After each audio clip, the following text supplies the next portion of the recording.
Em 2111, vamos descobrir os últimos progressos na ciência e na tecnologia. Vamos lá?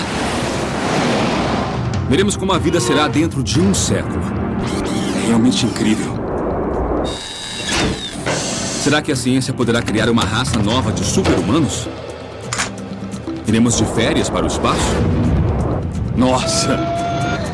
E os robôs irão nos ajudar com as tarefas cotidianas? Ou algum dia terão o controle da Terra? Meu nome é Idze Dukevich e convido você para ver comigo a 2111.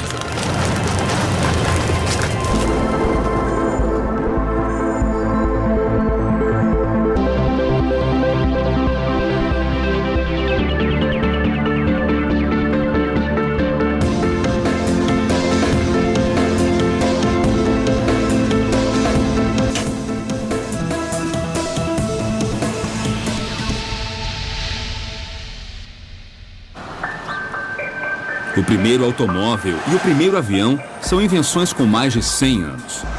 Desde então, o transporte transformou radicalmente nossas vidas. Ainda assim, a velocidade média do trânsito na maioria das cidades modernas é a de um cavalo ou carroça. Vivo numa das cidades mais populosas do mundo. Desde pequeno eu queria ter meu próprio carro voador para escapar da loucura do trânsito. Posso levar mais da metade do dia para cruzar a cidade. Quero descobrir se a ciência conseguiu revolucionar a forma como nos transportamos. É possível ser mais rápida, evoluída e limpa? Convido você para descobrir como vamos nos transportar no futuro. Nesta viagem, contarei com futurólogos, especialistas que se dedicam a entender como a tecnologia afetará nossas vidas no futuro. Sou bem otimista quanto ao futuro. No geral, acho que as pessoas subestimam as mudanças que acontecerão no mundo. Dentro de 100 anos, acredito que a forma como vamos nos locomover irá mudar radicalmente. Se você quiser olhar adiante, precisa pensar em veículos elétricos diferentes ou carros voadores que sejam automatizados, sistemas de transporte completos que vão muito além do que podemos imaginar. Minha viagem ao futuro começa em Amsterdã, onde meu sonho de criança de ter um carro voador se transforma em realidade. Criado pelo engenheiro holandês Robert Dingemans, o PAL-V é a abreviação do nome em inglês para Veículo Pessoal de Ar e Terra. O PAL-V é parte de nosso futuro. O uso de veículos voadores, sem dúvida, fará parte do futuro. E não é só nossa opinião. Já existem grandes empresas automobilísticas que consideram o futuro com carros voadores. Faz 10 anos que Dingemans trabalha em seu carro voador. Mas a parte mais difícil do projeto não foi fazê-lo voar. A originalidade está no modo de conduzi-lo. As pessoas esperam que a inovação seja voar, mas não é. Normalmente, carros voadores possuem asas muito pesadas, o que traz problemas de estabilidade ao veículo quando viaja em estradas. A solução está em inclinar o automóvel assim como uma motocicleta faz nas curvas. Esse controle dinâmico do veículo permite ao PAL-V alcançar até 180 km por hora sem perder estabilidade. Conseguimos fabricar um avião estável em solo e essa foi, com certeza, a nossa maior inovação. Mas o que torna o PAL-V realmente especial é o modo como ele voa. Segundo Dingemans, em apenas 10 minutos, esse carro se transforma em girocóptero.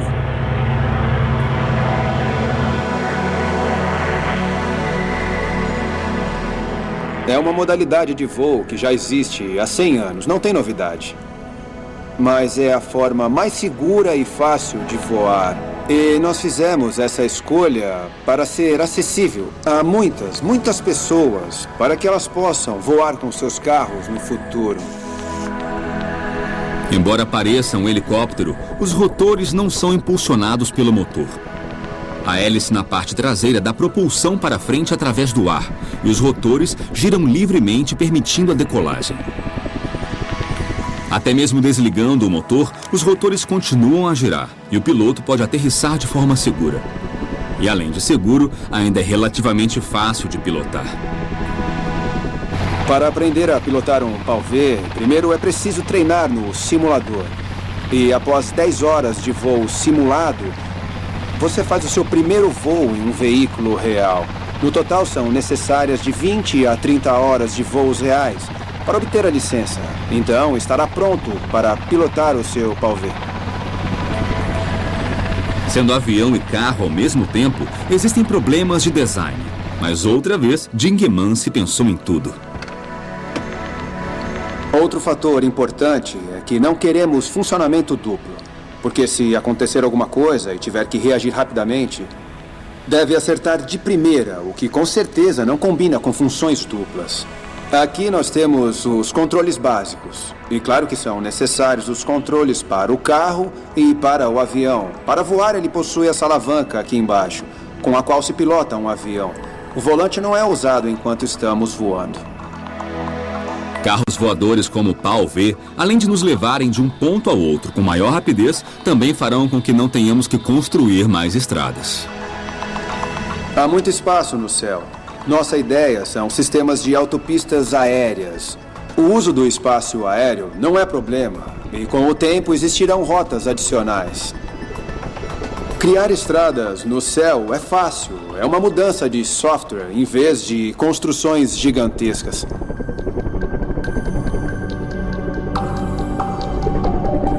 Eventualmente, existirão veículos voadores que serão adequados, que serão seguros e autônomos.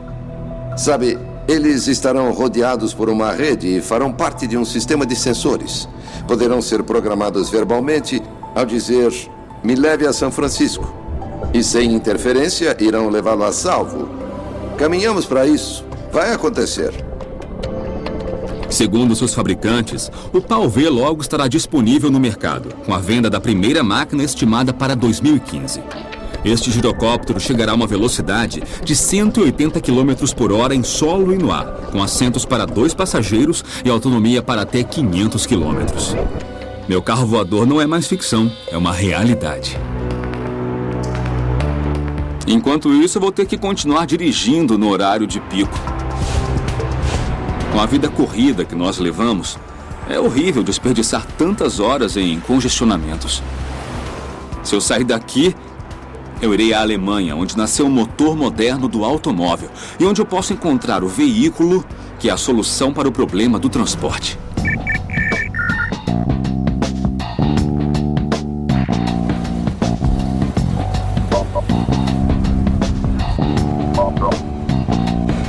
Uma das vantagens de usar o transporte público é poder fazer outras coisas enquanto eu viajo. Eu posso ler o jornal, mandar mensagens de texto, ligar para um amigo ou terminar um trabalho. Mas por que não fazer tudo isso com a comodidade de estar no meu próprio carro? Um grupo de cientistas em Berlim parece ter a resposta. Uma resposta que resolve muitos problemas de transporte. Eu vou à Universidade Livre conhecer pessoas do grupo de inteligência artificial, que tem como responsável o professor mexicano Raul Rojas. Rojas dirige um projeto chamado Made in Germany, que transformou um carro convencional em um que anda sozinho. Bom, nós temos um projeto para desenvolver automóveis autodirigidos do futuro que se trata na ideia de eliminar o condutor. Então, computadores e sensores dentro do automóvel recebem todos os dados para mover o carro de maneira independente e levá-lo de um ponto a outro da cidade. O professor Rojas me convida para conhecer seu trabalho em Tempelhof, um aeroporto desativado nos arredores de Berlim. O carro possui um sistema preciso de navegação GPS, não apenas semelhante aos que encontramos em qualquer carro moderno, mas também conta com um scanner a laser e radares para evitar colisões. Este aqui é um laser. Este laser é rotatório e com ele medimos a distância de todos os objetos, todos os muros, todas as árvores em torno do automóvel, a até 70 metros dele. Temos uma antena de GPS que faz com que o automóvel saiba exatamente sua posição dentro da cidade com uma precisão muito boa. Há outra variedade de sensores integrada à carroceria. Por exemplo, este sensor aqui. Que também são sensores a laser que medem a distância de outros automóveis no trajeto. Na parte traseira do carro está o segredo de todo o sistema. O laser analisa constantemente a via, atento aos perigos em potencial. O chamado cérebro eletrônico do automóvel lê continuamente a sinalização do trânsito, calcula os riscos e ajusta a velocidade em função do tráfego e do percurso. E aqui nós temos o computador. Antes, em nosso primeiro automóvel, tínhamos uma caixa de controle cheia de computadores.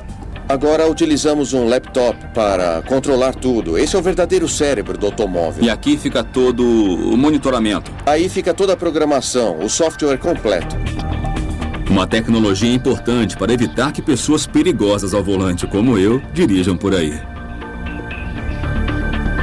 As vantagens de um carro que anda sozinho elas são enormes. Todo ano são milhares de pessoas que morrem em acidentes de trânsito e bilhões são desperdiçados no tempo perdido em engarrafamentos. Com um veículo autodirigido, no mínimo, as pessoas irão recuperar 10% de suas vidas. Quem é que não pagaria para recuperar 10% de seu tempo? Mas a grande questão é, funciona?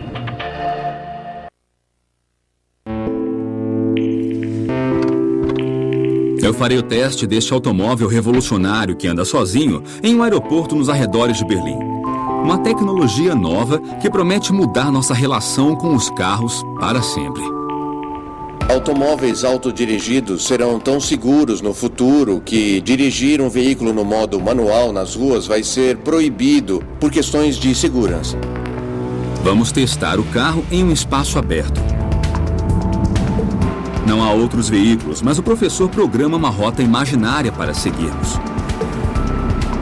E o carro a percorre com uma precisão incrível. E para mim só resta curtir o passeio.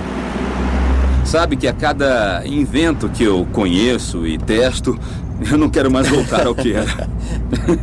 Minha vontade é de ver todos os carros assim, para que possamos aproveitar agora. E agora o teste real.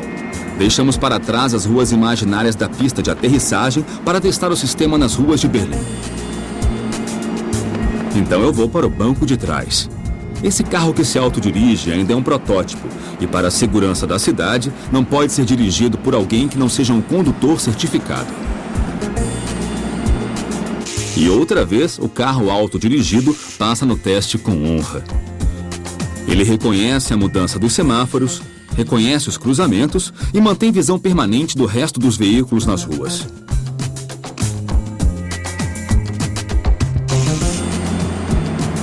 Ninguém está dirigindo, o carro vai sozinho. O projeto Made in Germany está pronto para ir para as ruas, mas Rojas está pensando no próximo passo da evolução do carro autodirigível. O próximo passo é a comunicação entre os veículos, ou seja, ter 1, 2, 3, 4 veículos autodirigíveis que se comuniquem. Então, nos cruzamentos, não é necessário chegar e esperar para ver quem passa primeiro. Isso vai ter sido decidido antes, quem vai cruzar. Dirigir um carro na cidade se transformará em um processo totalmente automático, controlado por computadores. E para aqueles que quiserem dirigir de outro modo, haverá locais específicos para que possam fazer isso. Será como hoje, para quem quer montar um cavalo, não vai montar na rua. A pessoa vai a uma fazenda para cavalgar. Vai ser assim. Está cada vez mais claro para mim que a maioria dos carros será autodirigida em 20 anos, mas até lá, e não vai ser de uma hora para outra, nós vamos ter etapas pelas quais o carro vai ter que passar. Primeiro, ele poderá estacionar sozinho, sem andar por si só, ou então se autoconduzirá em certas situações, e em algumas outras situações é claro que não. Mas agora eu deixo o Made in Germany, porque nossa próxima parada em busca do transporte do futuro é a cidade de Tóquio, no Japão. Até agora, as alternativas para o futuro do transporte são bem promissoras. Mas a chave talvez não esteja exatamente no veículo, e sim na energia ou combustível que usaremos. Nossas reservas de petróleo não vão durar para sempre. É hora de resolver este paradigma energético. Existem engenheiros que já estão trabalhando em um carro que, além de ecológico, é muito potente. O resultado? O SimWheel.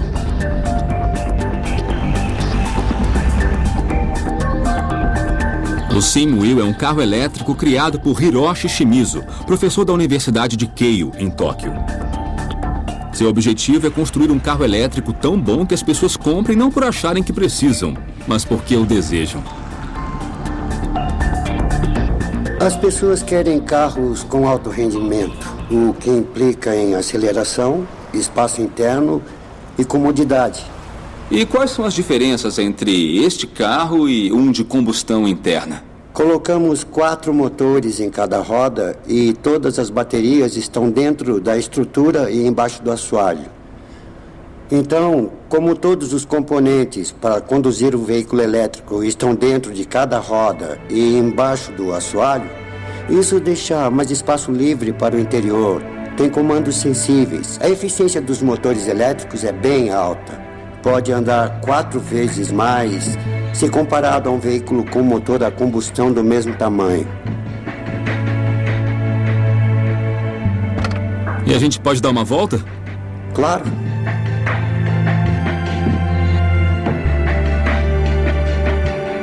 O SimWheel é ecológico, funcional, com estilo e conforto. Mas será que ele vai conseguir se nivelar aos carros convencionais? Estamos prestes a descobrir.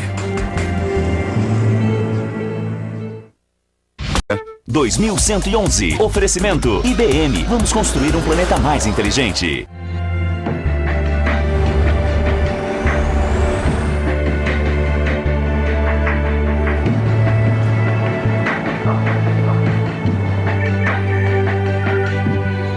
Continuamos em Tóquio, onde vamos testar o SimWheel, o carro elétrico que competirá com os veículos de combustão interna. O SimWheel usa uma bateria de lítio, com capacidade para fazer o carro percorrer até 350 quilômetros, com uma única carga, ou seja, 200 a mais que a maioria dos carros elétricos. Isso graças à mesma tecnologia e potência em suas rodas deste protótipo, chamado Helica. Um carro de 8 rodas criado por Shimizu, que alcança uma velocidade de 300 km por hora. Na verdade, dirigir esse carro não é como conduzir qualquer outro, porque só tenho que me concentrar aqui no volante.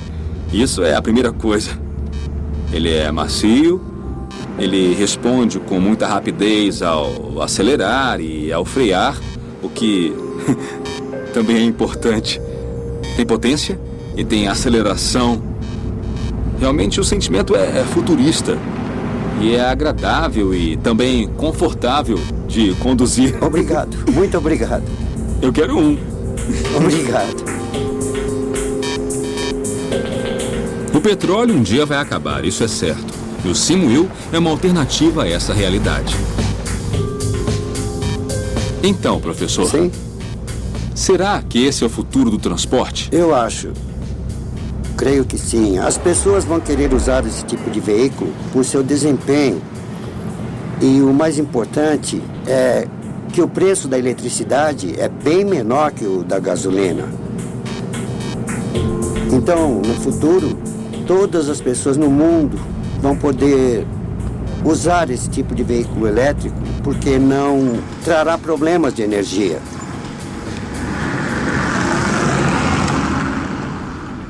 Após dirigir esse automóvel que é potente, econômico, confortável e ainda ecologicamente correto, eu acho que não há outros caminhos, além desse, para o futuro do transporte.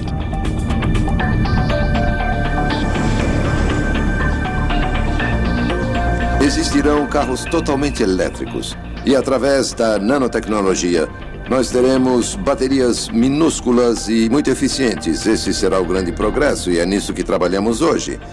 Essas baterias serão uma etapa, mas a energia solar será bem mais eficiente, porque o automóvel inteiro irá captar essa energia solar e processá-la. Mas carros elétricos a bateria não são a única tecnologia que está sendo desenvolvida para o futuro.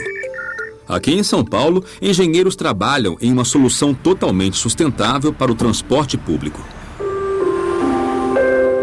Temos que pensar grande em energia híbrida aplicada aos sistemas de transporte, de modo que a energia usada seja renovável e mais amigável com o ambiente. O Brasil é um líder mundial em combustíveis renováveis, como álcool para carros particulares. Mas em cidades como São Paulo, diariamente circulam 20 mil ônibus com motores a diesel, que fazem a poluição alcançar altíssimos níveis. A empresa metropolitana de transporte público está trabalhando em uma alternativa para o diesel, um ônibus movido a hidrogênio, cujo único resíduo é água pura. Eu acredito, pessoalmente, que o hidrogênio será a energia do futuro. A sociedade pode se beneficiar da utilização de ônibus a hidrogênio, principalmente pela redução dos poluentes e uma melhoria geral da saúde. Atualmente, 99% do hidrogênio produzido é proveniente de combustíveis fósseis, principalmente do gás natural, mas essa não é a única forma. Em São Paulo, se obtém hidrogênio de água através de um sistema chamado eletrólise. Aqui, efetivamente, é onde a gente vai produzir o hidrogênio. A energia utilizada, mais a água utilizada, vem para cá, a energia está aqui, a água está ali, e nesse processo de eletrólise, é onde você quebra o hidrogênio e o oxigênio. Terminando o processo, o oxigênio fica armazenado aqui, é onde a gente está abaixando a temperatura dele, e depois joga para a atmosfera. O hidrogênio fica armazenado aqui também no mesmo processo, baixando a temperatura, o hidrogênio já está pronto. Então o que a gente vai fazer? A gente vai comprimir ele e armazenar nesses cilindros. E cada abastecimento do ônibus nós utilizamos 60 quilos. Esses 60 quilos no ônibus a gente consegue rodar na faixa de uns 350 quilômetros. E esse consumo de energia é um consumo mensal de uma casa. Por enquanto, a eletricidade usada para a eletrólise provém de fontes não renováveis. Mas no futuro, será usada energia limpa. Que é uma energia eólica, uma energia térmica. Então você consegue fazer todo o processo ser um processo ecologicamente correto. O projeto ônibus brasileiro a hidrogênio usa hidrogênio para gerar eletricidade através de uma célula de combustível. Esta célula é um dispositivo que transforma a energia química em eletricidade. E além de não poluir nada, é muito eficiente. O aproveitamento da energia elétrica é de 90%, enquanto que a de um motor a diesel é de apenas 30%. Dentro da célula nós temos uma lâmina de platina que por um lado tem hidrogênio, do outro lado ar. E esta lâmina de platina e grafite, que são prensadas como se fosse um sanduíche, gera um próton e um elétron. O elétron é capturado e transformado em corrente elétrica que vai para alimentar o motor, e o próton é descartado para a Terra. O ônibus leva 5 cilindros de hidrogênio no teto, enquanto o oxigênio é extraído do ar. Com ambos é alimentada a célula de combustível que gera eletricidade para funcionamento do motor elétrico, descartando unicamente água pura. O ônibus ainda conta com baterias para controle inteligente de sua energia. A célula trabalha em paralelo com um sistema de baterias. Quando o ônibus está freando, por exemplo, essa energia que sobra é devolvida para essas baterias e as baterias ficam alimentadas. Quando o ônibus está numa ladeira, que precisa de muita potência, de muito torque, aí as baterias devolvem essa energia ao sistema. Então é um sistema híbrido que trabalha com hidrogênio, com células a hidrogênio e com baterias. O reabastecimento de um ônibus a hidrogênio é bastante simples. Ele se dá como um abastecimento normal de um outro combustível. através de um sistema de alimentação que é colocado diretamente no ônibus e que dura cerca de 10 minutos para reabastecer cada ônibus. Com este protótipo funcionando e também a estação de produção e abastecimento, o projeto já está em andamento.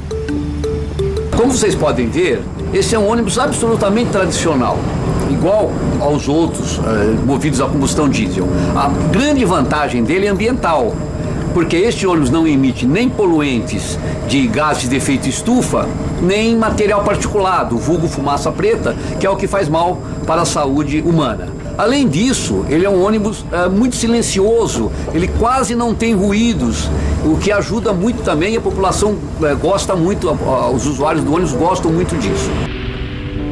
Com capacidade para 65 passageiros e velocidade máxima de 70 km por hora, embora circule normalmente a 50, este ônibus possui alcance de 300 km, graças a seus 5 tanques de hidrogênio no teto. O objetivo do projeto de ônibus a hidrogênio é continuar substituindo gradualmente a frota de ônibus diesel por ônibus a hidrogênio. Dentro desse enfoque, nós temos uma prioridade de capacitação da indústria para a fabricação desse ônibus em larga escala.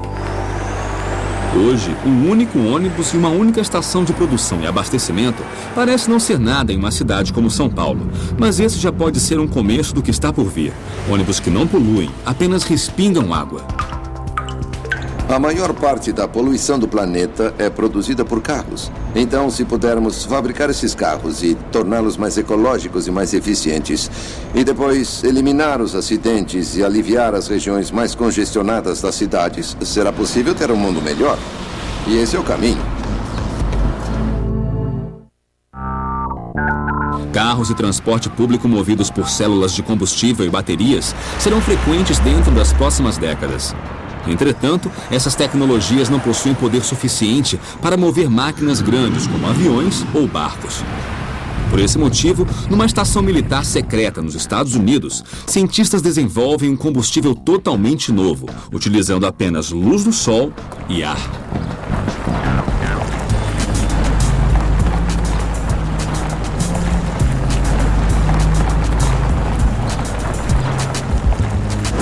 Estou indo para Albuquerque, no Novo México, onde um grupo de cientistas desenvolveu um combustível renovável de última geração, retirado do ar.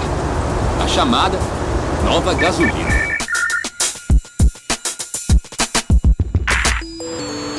Enquanto a gasolina convencional gera emissões de dióxido de carbono e aumenta o aquecimento global, no laboratório Sandia, esse mesmo dióxido de carbono é usado na produção de um novo combustível chamado Air Fuel, o combustível obtido do ar. O dispositivo retira dióxido de carbono do ar e captura luz solar, coleta a água da terra e da chuva e une tudo para formar o hidrocarboneto. O processo é similar à fotossíntese que as plantas realizam a partir da luz do sol. Para isso, foi construído um enorme mecanismo para captar toda a energia solar possível. Nós precisamos de equipamentos que concentrem a luz solar. Agora estamos usando um espelho parabólico. A função é a mesma que de uma lupa, mas neste caso ele reflete a luz que não atravessa. Se apontado para o sol, ele reflete para alcançar um ponto de grande concentração e chega a temperaturas elevadíssimas. Basicamente funciona da seguinte forma: esta caldeira solar atrás de mim age como uma lupa que concentra o calor do sol em um ponto específico. Vamos concentrá-lo nesta pequena placa de aço com 3 milímetros de espessura. Para dimensionar, esta seria uma lupa enorme e isto seria só uma formiguinha. Iremos derretê-la e enquanto eles preparam a lupa, eu vou preparar minha formiguinha.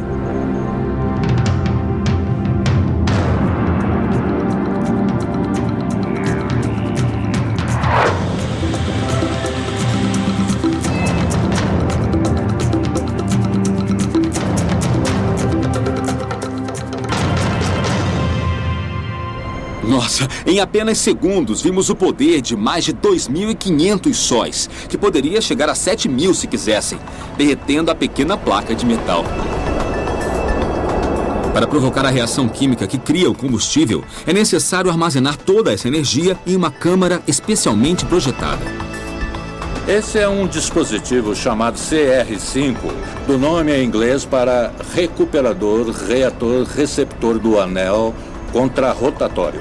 Ele recebe o calor do Sol e, a partir do dióxido de carbono ou água, converte o dióxido de carbono e a água em dióxido de carbono e hidrogênio, que são precursores para a produção de algo como a gasolina. A gasolina é um hidrocarboneto criado a partir de extensas cadeias de hidrogênio e moléculas de carbono.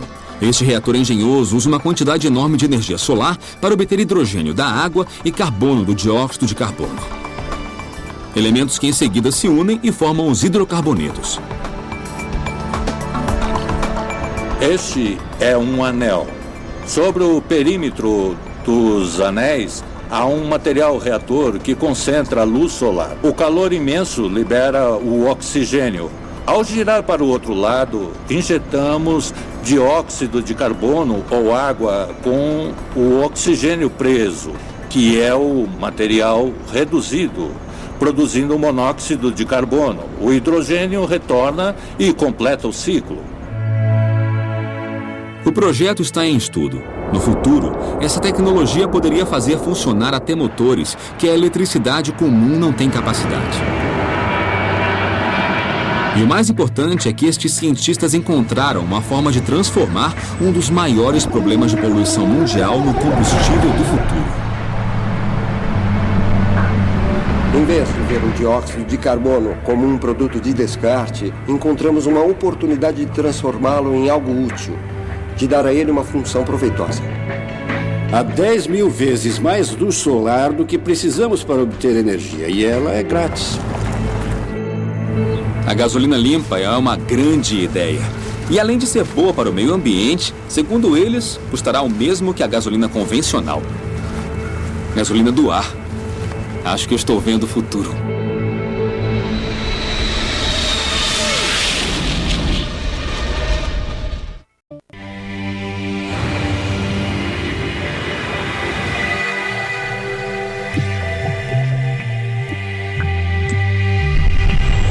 Enquanto combustíveis alternativos e limpos para veículos terrestres seguem na direção certa, o transporte espacial parece realmente ter regredido um pouco.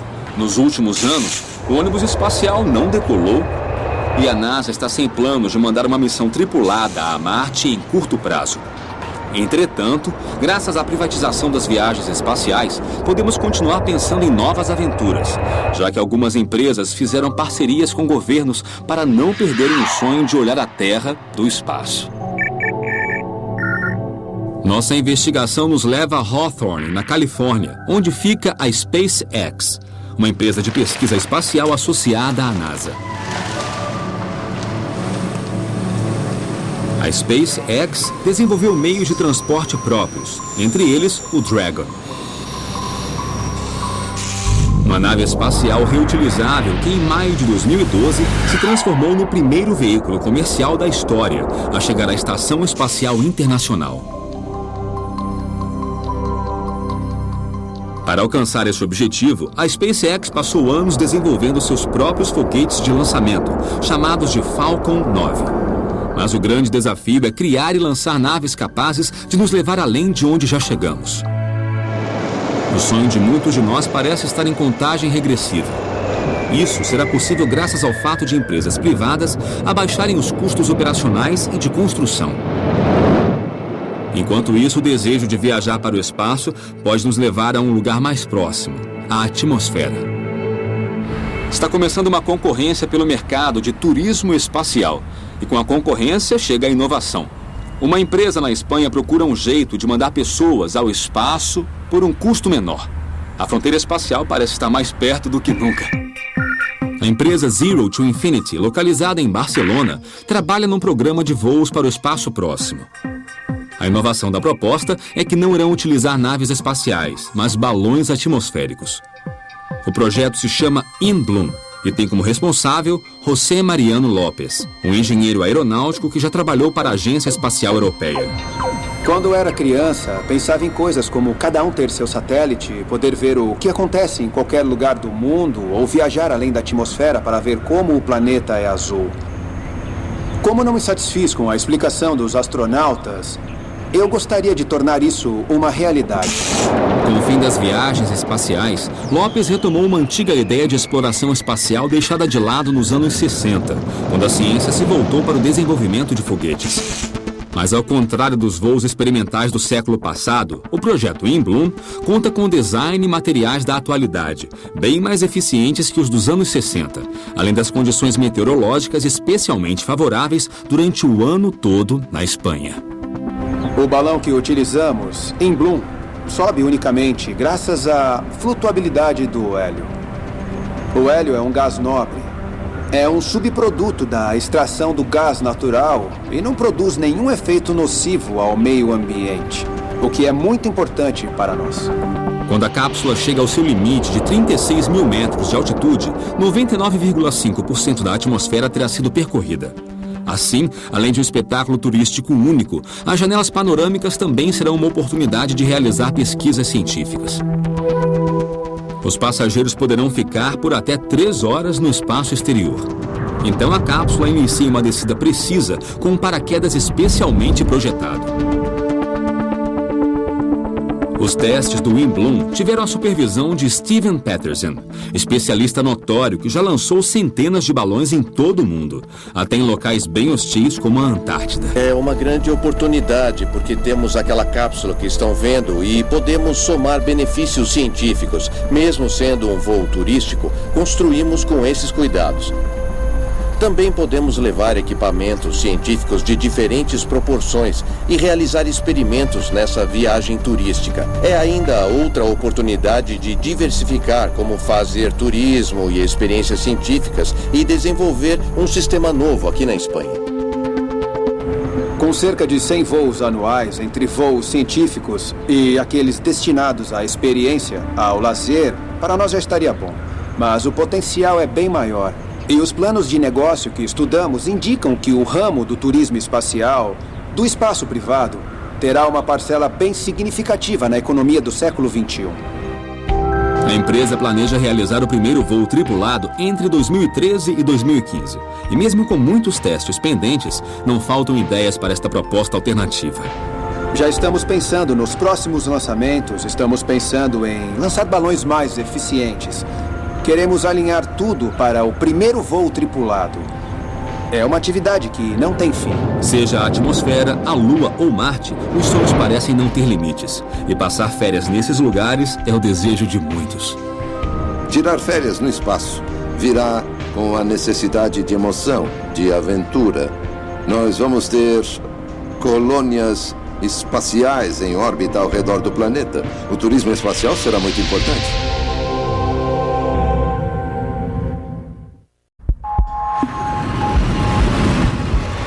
Ao fim da minha viagem, irei investigar sobre a possibilidade de transporte mais extrema, a máquina de teletransporte.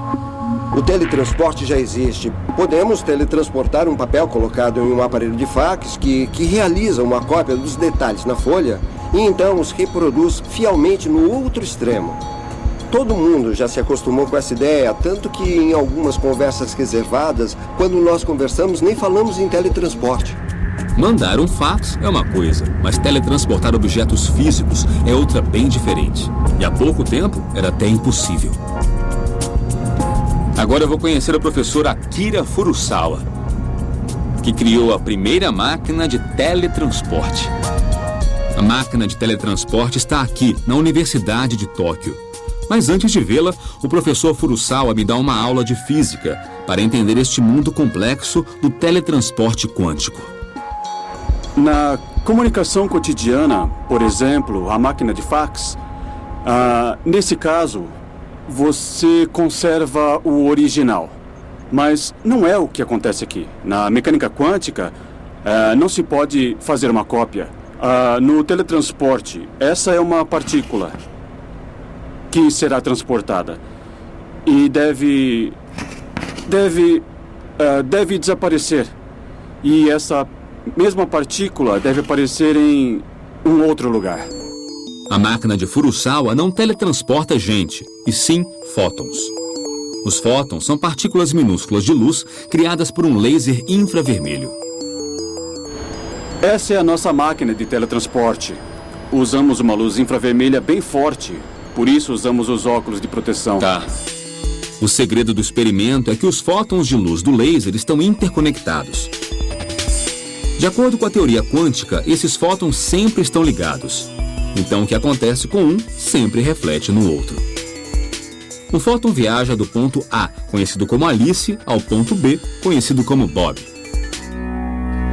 O emissor fica ali e o receptor lá.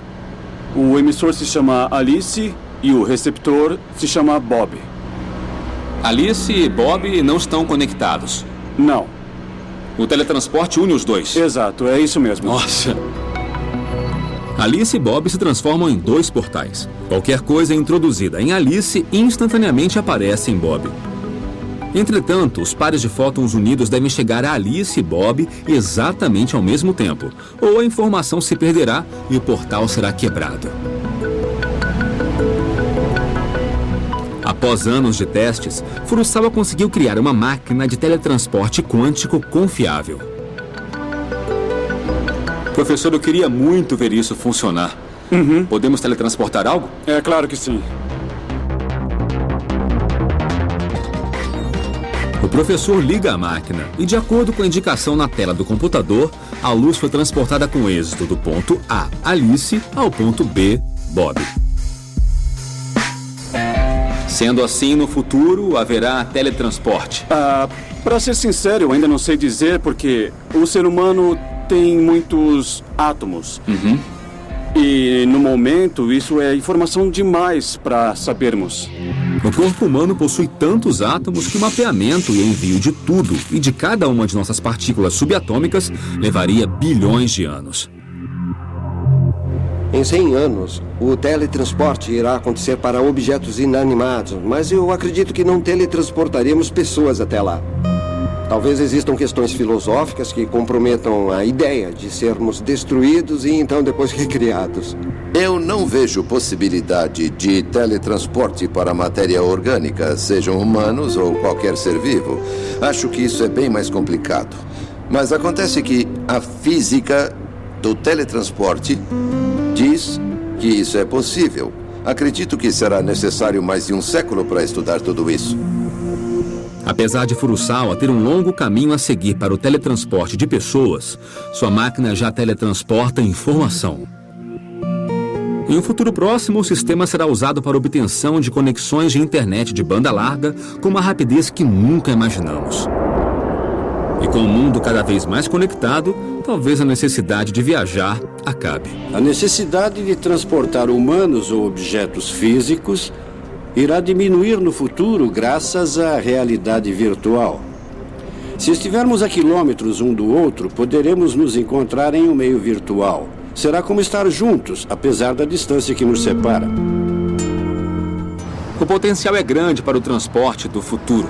De fato, estamos prestes a resolver um dos problemas mais sérios da humanidade com a mudança dos veículos que usamos. As mentes brilhantes dos engenheiros que conheci até agora nos ajudarão a viver em um mundo mais ecológico, seguro e pacífico. Os veículos em desenvolvimento nos darão acesso a coisas que só faziam parte de nossa imaginação, como viajar para o espaço ou, quem sabe, algum dia nos teletransportar. Sem dúvida, o transporte revolucionará o mundo. Assim será o futuro. Assim será 2111. Versão brasileira, Tempo Filmes, São Paulo.